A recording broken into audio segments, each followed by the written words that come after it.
Hello, everyone, and welcome into another edition of WST Deep Dive. My name is Hrabchak, as always, joined by Lyss Houde today, and we are super excited for this deep dive. We always like to keep our schedules open to see if anyone or anything, any part of the Winnipeg Jets would have a hot start, and the power play has gotten off to a red hot start, the number one power play in the league. Lyss, how are you doing today, and fired up for this power play deep dive? I'm doing super well. It's been a very fun stretch at the time of recording. The Winnipeg Jets in their last game broke the record of the best start for any team in an NHL season. So everyone's pretty dialed, pretty fired up about that. And we can credit a lot of that success to the power play. So we're super psyched to talk about it today. As of right now, the time of recording, we got the Rangers game coming up later today. So these numbers are all subject to change. But the Jets are pretty safely in that first in the league spot right now with a 41% power play. Well, 42 if we want to round up and be generous. But they've scored 16 goals so far after 15 games played on the power play, which we cannot say the same for last year. So this has been a huge area of improvement for the Winnipeg Jets. And we want to talk to you a little bit today about why that is. Yeah, and I'm glad you brought up last year because one of the things that we're going to bring up in this video is sort of what went wrong last year because they had all the same kind of players on the power play. They were 22nd best in the NHL. I'll bring up the graphic here that you made, Lyss. Right at the bottom there, all 7 of last year's top power play scores are still on the top units. And yet last year being at 18.8%, 22nd in the NHL, they've jumped all the way up to the graphic we just showed you, 42%, first in the NHL. Yes, it's a red hot shooting streak, but we're going to talk today about maybe why it's a little bit more sustainable this year and the changes that the Jets coaching staff has made. So there is one big change to the Jets power play units, despite all the players sort of returning to the top 2 units. Nikolai Ehlers, over his time here as a Winnipeg Jet, has predominantly ran his own unit on the second unit. He kind of quarterbacks it. The puck goes through him. He enters the zone a lot of the time. Now this year, he moves up to the top unit, right in that middle of the ice, pop position, bumper position. And there's a lot of puck and player movement. He does not just stick in that position, and we will talk about that later on. But outside of the one personnel change list, what have you noticed kind of year over year as an improvement, and maybe what went wrong with last year's kind of systematic way of running the power play?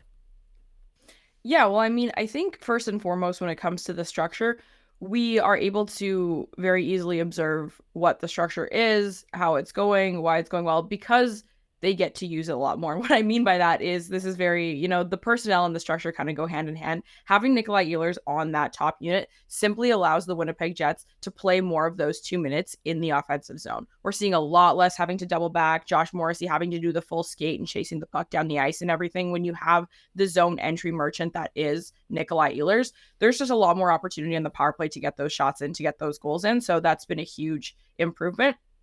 But we'll talk a little bit about how this power play is a lot less predictable this year. I know we're only 15 games in, but the 16 goals that the Jets have scored have been done in very diverse and different ways.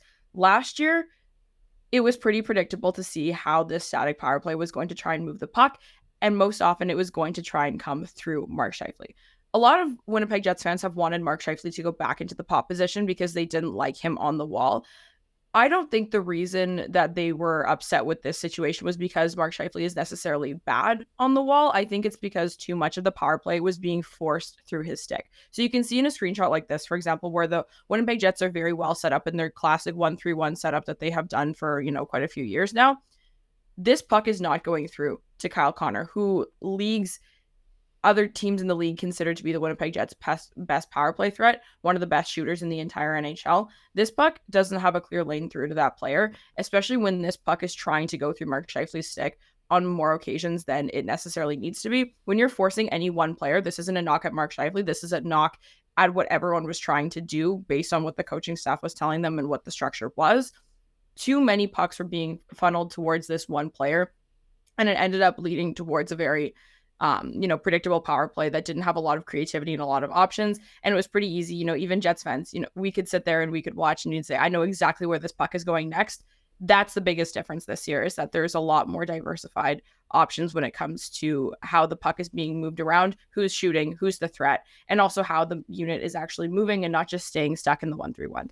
Yes, absolutely. There's a lot more puck and player movement, and we're going to talk about that. One thing that I wanted to mention, and you brought it up there, it's not a knock on Mark Scheifele to say that the puck is on his stick way less this season. And that's not a bad thing. It clearly worked for the Winnipeg Jets, and it's nothing against Mark Scheifele and his ability to kind of read penalty kills in that spot.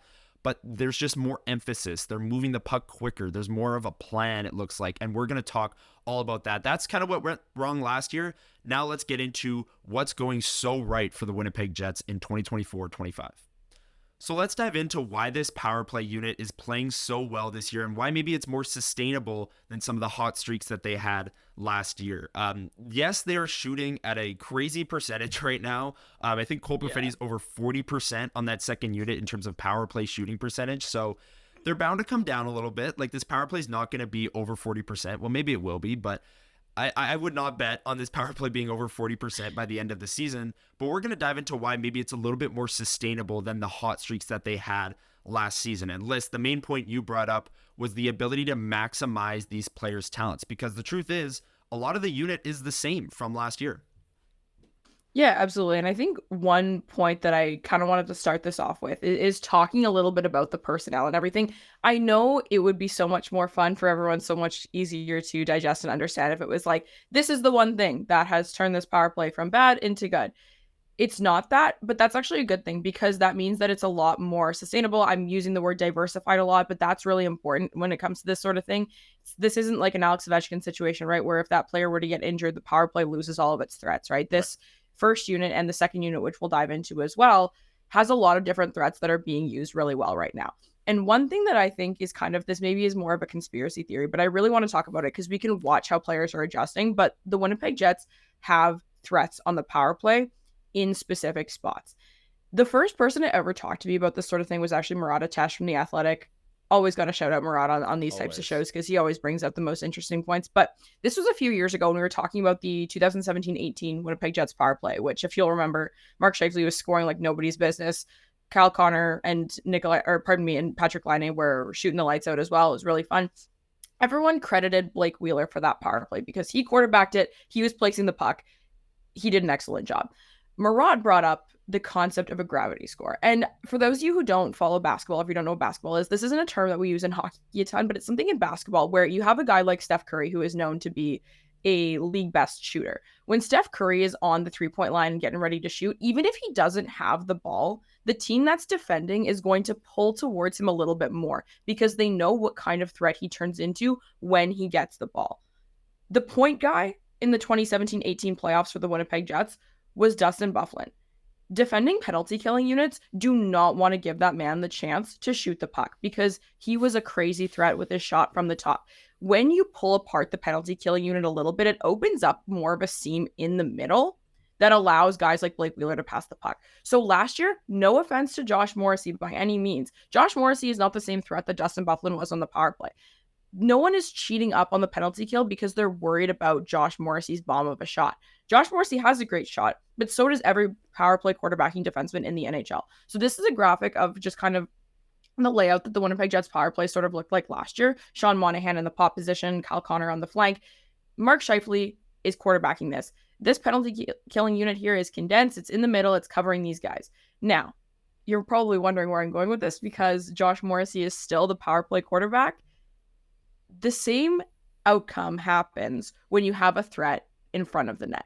Gabe Vilardi was an absolute monster last year, and everyone is cheating towards Gabe Vilardi now because they know they cannot give him the space to do what he can do in front of the goaltender. When the penalty killing defenseman, who's on the side and one of the forwards or the center that's a little bit further down, cheats towards this player, it opens up the same lane through the middle of the ice that happens when you have players cheating up towards the defenseman. So there's a little bit more room for these guys to work with when they're set up in this 1-3-1 position because teams are realizing how strong of a threat Gabe Vilardi is on the power play in front of the net. That's why the Winnipeg Jets power play has been so successful this year. And forgive me if I'm wrong, but I don't think Gabe Vilardi has a single one this year. Did he score his first one the other day? I think he had 0 last week. Yes, he hasn't been leading the Jets in power play goals, and that was the biggest Not thing. even a little bit. When they were red hot, it was like Gabe Vilardi doesn't even have a goal yet. But This is great information. Thank you, Liz, because this is, there's not many systemic changes or personnel changes, I should say. There's a lot of systemic changes, and we're going to get into that. But something as simple as having a threat like Gabe Vilardi can shift the way an entire penalty kill game plans for the Winnipeg Jets, therefore opening up a guy who's in contention for the Rocket Richard and Kyle Connor and Nikolai Ehlers. We know how talented he is, right? And we do actually have some media here to show you this in action. First game of the year against Edmonton. There are 3 players down below guarding, Gabe Vilardi, Nikolai Ehlers is around the net too. And look at how much room Kyle Connor has to step into this shot and beat Stuart Skinner from the circle. It's because Gabe Vilardi's sitting there on the back post. That puck is going kind of around the horn from Josh Morrissey to Kyle Connor, and the penalty kill is late to adjust, and we know how lethal of a shooter Kyle Connor is. And he can score from that shot or from that spot on the ice. We've seen it many, many times this year. And Gabe Vilardi being at the side of the net, like you said, Liz, the gravity score, the penalty kill kind of drawing to him, that makes a massive difference in getting Kyle Connor open. And that's something you might not even point to, right? Kyle Connor's open. You're watching the game. You just see him. He's open. But this is how he gets open, is because of the threat at the front of the net. And with that gravity score with Gabe Vilardi. And this is just one threat, that the Winnipeg Jets have to offer. So what we're seeing right now is in this example here is Kyle Connor is wide open. We'll see in other teams, other instances when Kyle Connor's stick is flaming hot, that they cheat a little bit more towards him. And what does that do? That opens up Nikolai Ehlers in the middle, who can also shoot. Like we said, this unit is not reliant on one person scoring a goal. You can see here, these players are cheating towards Kyle Connor because he was scoring like nobody's business at this point in the season, right? And all of a sudden, you have everyone else that's a little bit more free and flexible. So that's been a really important part for the Winnipeg Jets, is not forcing the hand of one guy to have to be the goal scorer. If teams are starting to, develop a sense of fear of one of the players, or they're feeling the need to overprotect one of the players, the Winnipeg Jets have 4 other lethal options on this power play that they can work with, which is what makes this first unit so impressive. Absolutely. And this play, I threw this one in. Sam Girard is going out to the top of the circle to guard Kyle Connor here. And like we said, Kyle Connor can score from the circle. So this is a place where maybe if Mark Scheifele on the other side of the ice was at the top of the circles, you're not pressing him as closely. But Kyle Connor, one of the best releases, one of the best shots in the league, opens up Gabe Vilardi in the middle of the ice here for this one-timer. And I do want to say, we predominantly say that Nikolai Ehlers is the guy in the pop position. But the next point I want to bring up here is that changes constantly. And here's an example against the Dallas Stars in the Winnipeg Jets' most recent game at the time of this recording, where Kyle Connor gets the puck. As you can see, 1:49 remaining on the power play, 10 seconds in. So the faceoff just happened, and Nikolai Ehlers, you can see on the far right there, is sprinting to the corner. Now, let me go to a different game to show you what would happen if Kyle Connor takes that pass on the right side and Nikolai Ehlers gets the puck here. Let's go to Columbus. Nikolai Ehlers is down there, and Vilardi slides up into the middle of the ice. But what Kyle Connor does in this scenario is he goes to Mark Scheifele on the other side of the ice. So Nikolai Ehlers is the guy that's moving up into the middle of the ice there. And as you can see, 3 seconds have passed. Nikolai Ehlers moving into that spot. The puck goes down to Gabe Vilardi, comes back up to the wall to Mark Scheifele, and there's that gravity score again where all 3 players are in a line guarding Gabe Vilardi down by the side of the net. And Nikolai Ehlers, who just moved into that pop position in the middle of the ice, is wide open for a one-timer. He beats Jake Ottinger with the goal. This is, the puck and player movement. Sean Monahan would be stapled to the middle of the ice last year. And again, nothing against Sean Monahan, but that's the way the Jets wanted to play it. Now, Nikolai Ehlers is sprinting to the corner, sprinting to the middle of the ice. If he gets that puck down below, like we saw in the Columbus game, Gabe Vilardi is the guy that goes to the middle of the ice, and then Nikolai Ehlers can take this puck maybe sort of around the net and go, and then it ends up on Josh Morrissey's stick and ends up in a one-timer. So it's just everything works off of one another, and the ability to have different players in the middle of the ice and everyone be adept at every position is really something special about this power play. And it's the way that they've maximized the talent, and Davis Payne has done an incredible job adding innovation to this power play, and this is something that we have not seen before, and it's working better than I think even he could have expected. I think just the last thing we want to talk about too with, this unit and its prowess and how excellent they've been is I mentioned the 1-3-1, and you hear terms like this kind of thrown around a lot in hockey. Oftentimes I feel like when I hear someone just say on its own a 1-3-1, they're often talking about like a defensive system and like how to defend off the rush and stuff like that when they're talking about like the 1-2-2 and everything like that. But a 1-3-1 power play is exactly what we talked about with the one guy a little bit lower, the three guys across the middle, and the guy up at the top. There are a lot of different power play systems that you can follow. The best power plays, spoiler alert, can combine elements of different ones because you need to, take away the threat of being too predictable that you will encounter if, you're always doing the exact same thing for 82 games of the year. But the 1-3-1, its advantage is that it's a very, very strong type of system for teams that are putting out guys who shoot really well. So it is a quality shot over quantity shot sort of system. So right now, like we mentioned, with guys who are shooting at really high percentages like Kyle Connor is, that is the best system for them to be focusing on, to be anchored in, that sort of system. But we've seen the Jets move before to like an overload sort of system where they're playing more of a triangle in the corner and stuff like that. And, there are a lot of different, very common types of power play systems that, could maybe have two guys up at the top or one guy kind of quarterbacking from below the goal line and set up like an umbrella. All those different systems you can incorporate into your power play. And the Winnipeg Jets, while they do focus on that 1-3-1, and it is working for them really well right now because they have a lot of guys on really hot shooting streaks, we can tell by some of the movement that Connor's talked about and so much more because we can't even get into all of it, that if guys stop shooting super well, if Kyle Connor suddenly goes cold, they have other options. And that is the most important point that we kind of want to drive home with this. And that's what's so frustrating for other teams. And that's why other teams are getting so exhausted by this unit because they're not predictable and they're doing all kinds of different things at once.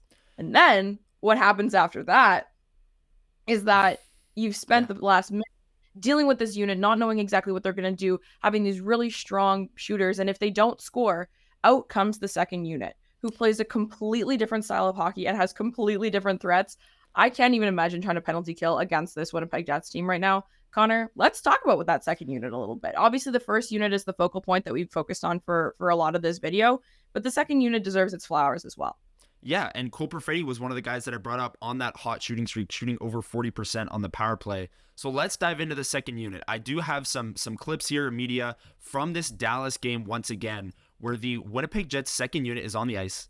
You can see it, 15 seconds left there. This is right off a face-off. So this power play unit just got on the ice, and they're kind of shifting to the other side of the ice. And then Nino Niederreiter and Cole Perfetti are kind of in their opposite positions there if you want to go off the 1-3-1 and typically what the Jets like to do. This unit doesn't like live and die by the 1-3-1, even more so than the top unit. Like we talked a lot about the movement on the top unit, and they don't even play the 1-3-1 like religiously. But this unit just kind of goes with the flow, and it's so much fun to watch because Nino Niederreiter's on the wall, Cole Perfetti's in the middle of the ice. They're gonna switch, and this puck goes to Neil Pionk. Neil Pionk then gets the puck to Cole Perfetti, and since Nino Niederreiter and Neil Pionk are both basically at the blue line for the Winnipeg Jets, both of these penalty killers have been drawn out so far that the Jets have a 3-on-2 advantage in sort of a triangle, but it's not the typical like overload triangle like you brought up, Lyss. Alex Iafallo is going to drive the back post. Cole Perfetti's not going to take the seam pass. He's going to go down to Vladislav Nemestikov, who then throws it out front. Tyler Seguin's there, kind of confused, doesn't even really see Alex Iafallo on the back post. And then the puck goes right into the crease. Alex Iafallo scores. This all happens within about 5 seconds. So the puck and player movement that we've talked about all episode long is on full display with the second unit. And it's not just Alex Iafallo at the front of the net. Nino Niederreiter's there too, all the way from the blue line earlier on in the clip where Cole Perfetti goes down below. Nino Niederreiter jumps in front of Tyler Seguin there, and he even has a chance to get his stick on it. He doesn't. Alex Iafallo hits it home, and the Jets take a 1-0 lead in a massive game where the first unit, like you said, whether or not they're scoring, they're generating so many more quality chances this year that's why it feels more sustainable. Last year, if someone went on a hot shooting streak or anything of that nature, it didn't feel sustainable because they had the one play, Scheifele down to Velarde, up to Monahan, and that was it. Or Kyle Connor, a one-timer if he was able to get open. This year, they're generating so many quality chances that when they don't score, then the second unit is able to come out there and play a much more direct style and kind of just take advantage of maybe some tired penalty killers or anything of that nature. And they're scoring a lot of goals as well. So they're tiring out goaltenders, tiring out penalty kills. It's a momentum builder for the Jets. They're scoring off of the power play as well. And it's really, really fun to watch. Both the units kind of work in sync, even though they're two different styles, because the second unit is way more direct. And the first unit, I mean, they're just generating quality chance after quality chance. It's really fun to watch. So the TLDR of this video is that the Winnipeg Jets power play is significantly better this year. And even if they, regress a little bit over the next few days and weeks and months, which is likely at this point because of how hot they've been, they are well positioned to manage that and diversify their options a little bit more to continue to have a strong power play, not a 22nd in the league power play like they did last year. The kind of main two reasons that, we've identified that this power play has been so strong is because of the fluidity. Last year, the guys were pretty static and focused on their own main positions, and that led to them being quite predictable and not being able to adjust super well to strong penalty killing units or big rebounds. And the second thing is that they are treating all 5 guys on both units like shooting threats and like options to touch the puck. I think that's the most important part. Utilizing all the guys that you have out there. No one knows exactly where the puck is going at any time. You're not force feeding it to Kyle Connor. You're not making sure every pass goes through Josh Morrissey. And that has led to this power play having an excellent start to the season and bringing the Jets up to the quality of team that maybe they could have been last year if they had stronger special teams. We know that was one of their pitfalls last year. So it'll be very interesting to continue to watch how this power play adjusts and if they come up with even more fun, creative ways to move that puck around. It's been really fun to watch so far this season, and I'm looking forward to continuing to watch that. Me too. I'm super excited to watch it. And on the Super Sports Saturday the other day, when the Jets beat the Stars to become the best start in NHL history, and then the Bombers beat the Riders, after the Jets took care of business, people were asking me, going to the Bomber game or whatever the case might have been, what's so different about this team? They're returning the same team from last year. And simply put, it's coaching, it's the power play, it's what we just discussed in this episode. The power play is running red hot right now, and that gives you such an advantage game in and game out. The Jets went 2 for 5 on the power play against Dallas, and Dallas's power play went 0 for 4. That is a winning formula against some of these best teams in the elite teams in the NHL. Thank you so much for watching, everyone. This was such a fun episode to put together, kind of diving into why the Jets power play was and will continue to be so good this season. If you enjoyed the video, make sure you've hit the like button down below, hit the subscribe and the notification bell so you don't miss all of the WST deep dives that we've got planned over the next couple months. As for this video, I'm Hrabchak, she's Lyss Houde. Thank you so much for watching, and we will see you next time.